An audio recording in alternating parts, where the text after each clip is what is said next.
امریکی صدر Donald Trump نے 2 اپریل 2025 کو ریسیپروکل ٹیرف جوابی محصولات کا اعلان کیا، جس کے تحت امریکہ ان ممالک پر وہی ٹیرف عائد کرے گا جو وہ امریکی مصنوعات پر لگاتے ہیں۔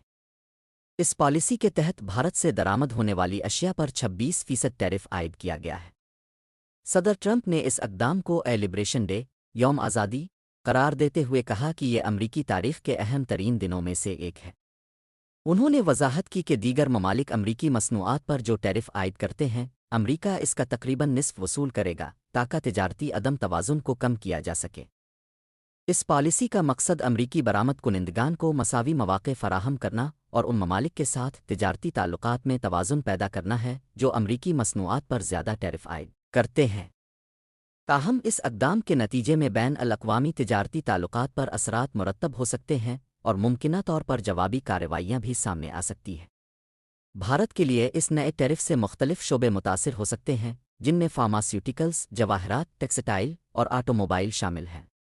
ماہرین کا خیال ہے کہ اس سے بھارتی برآمدات کی لاگت میں اضافہ ہوگا، جس سے امریکی منڈی میں ان کی مسابقتی حیثیت متاثر ہو سکتی ہے۔